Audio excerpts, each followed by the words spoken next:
एक बार एक बंदा ने मुझसे कहा, रात को कब्र के पास होके जाना डर नहीं लगता क्या? नहीं लगता, मैंने कहा, क्योंकि साल में कम से कम एक बार मैं कब्र के पास जाता हूँ, उनके लिए विनती करता हूँ, आशीष देता हूँ। वे मुझे जानते हैं, वे मुझे नहीं डराते हैं। इसी प्रकार 7 दिन पहले हमारे पल्ली के किसी एक भाई ने मुझसे कहा, फादर, इस साल साइंट लॉकडाउन के कारण कब्र आशीष तो नहीं हुई, होले अपन अपन आशीष करवाएं। मोय कहलो, अलबद हुई ऐसो भलो मोय उमन के नी चिन्हन, लेकिन उमन मुके चिन्हन ऐसो मोय उमन के आशीष नहीं दमू, हले उमन मुके बादे नहीं चिन्हवाएं। इसलिए हमारे चर्च के पूर्व और पश्चिम में जो कब्रें हैं, मैं वहां जाके जरूर आशीष प्रार्थना करूंगा। ख्रिस्त में मेरे प्रिय माता पिताओं और भाई बहनों, आज नवंबर 2 तारीख, आज हम कैथोलिक कलीसिया में मृत विश्वासियों का स्मरण दिवस मनाते हैं। सादरी में कबूर परभों कहन। आज का दिन एक पल्ली पुरोहित का अपने पल्ली के सभी मुर्दों के लिए मिस्सा बलिदान चढ़ाना, प्रार्थना करना और कब्र की आशीष करना कर्तव्य है। आप लोगों को यह सुनकर आश्चर्य हो सकता है कि एक पल्ली पुरोहित सिर्फ जीवितों का नहीं, लेकिन मृतकों का भी पल्ली पुरोहित है। एक पल्ली पुरोहित होने के नाते मेरा कर्तव्य बनता है पल्ली के सभी ख्रिस्तीय भाई बहनों के लिए मिस्सा बलिदान चढ़ाना, प्रार्थना करना और संस्कार प्रदान करना। उसी प्रकार मुर्दों के लिए मिस्सा बलिदान चढ़ाना और प्रार्थना करना मेरा कर्तव्य बनता है। वर्तमान परिस्थिति में ख्रिस्त विश्वासियों के गैर हाजिरी में ही हम आप लोगों के लिए तथा आप लोगों के मतलबों के लिए और सभी मृत विश्वासियों के लिए मिस्सा बलिदान चढ़ा रहे हैं। इतना कहने के बाद आज मैं आप सबों को हमारे जीवन से संबंधित कुछ पॉइंट्स पर मनन चिंतन करने के लिए आमंत्रित करता हूं। इस वीडियो में आप देख रहे हैं, यह है कब्रिस्तान। वे लोग जो मेरे जैसे और आप जैसे बातें करते थे, चलते फिरते थे, काम करते थे, हंसते मुस्कुराते थे, वे लोग मर गए और आज वे यहाँ हैं। कल या परसों आप और हम भी यहाँ होंगे। इस दुनिया में 4 दिन की जिंदगी है हमारी। बीते कल यानी नवंबर 1 तारीख हम लोगों ने सब संतों का पर्व मनाया। कल और आज दोनों दिन के संबंध में देखते हैं तो अपना जीवन का मतलब तथा अपना वास्तविक परिचय पाते हैं।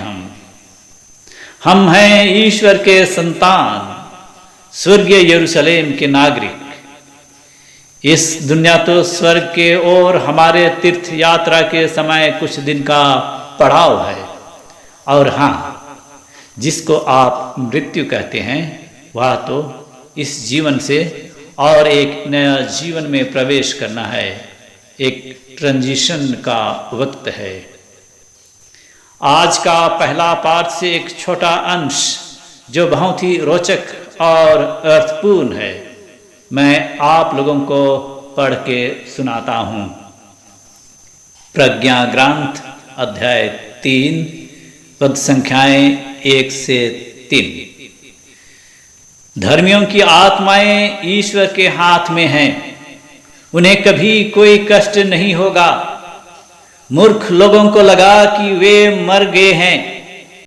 वे उनका संसार से उठ जाना घोर विपत्ति मानते थे और यह समझते थे कि हमारे बीच से चले जाने के बाद उनका सर्वनाश हो गया।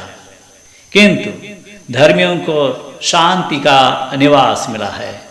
ईश्वर को धन्यवाद। फिर हम पद संख्या 9 में पढ़ते हैं, जो अमरता की आशा करते हैं तथा ईश्वर पर भरोसा रखते हैं वे सत्य को जान जाएंगे। जो प्रेम में दृढ़ रहते हैं वे उसके पास रहेंगे, क्योंकि जिन्हें ईश्वर ने चुना है वे कृपा तथा दया प्राप्त करेंगे। कितने ही सुंदर बात आज हम धर्म ग्रंथ में सुनने को पाते हैं। आज हम सुसमाचार में भी, जो कि यूहन्ना रचित अध्याय 6 पद संख्या 37 से 40 तक हम लिए हैं।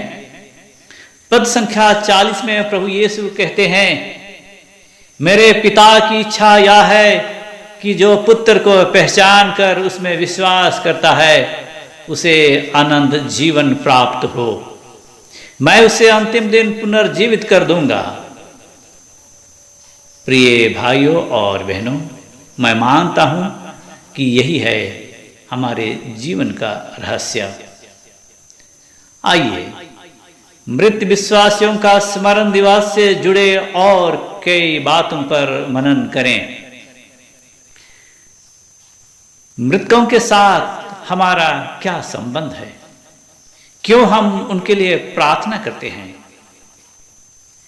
प्रेरितों का धर्मसार के अंतिम वाक्य में हम घोषणा करते हैं, पवित्र कैथोलिक कलीसिया धर्मियों के संबंध, पापों की क्षमा, देह के फिर जी उठने और अनंत जीवन पर मैं विश्वास करता हूं।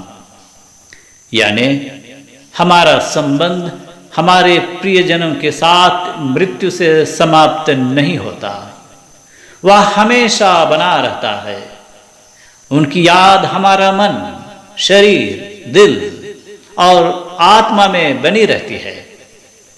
मेरा शरीर मेरे माता पिता और नाना नानी को याद करता है।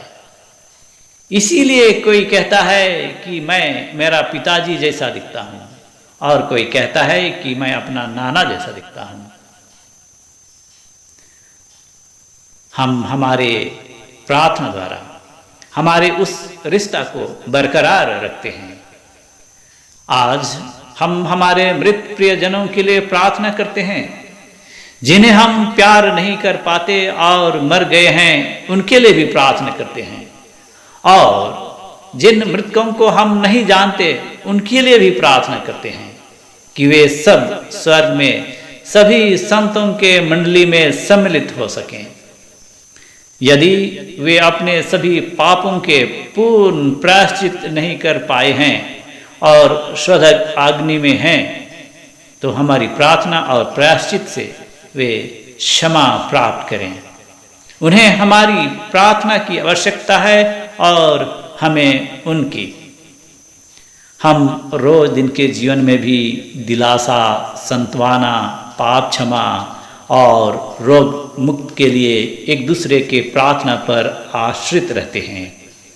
इसलिए आइए हम हाथ जोड़कर प्रार्थना करें, परोपकार और भलाई का कार्य करें, उनके नाम से मिस्सा बलिदान चढ़ाएं, उनके और अपने पापों के लिए प्रायश्चित करें।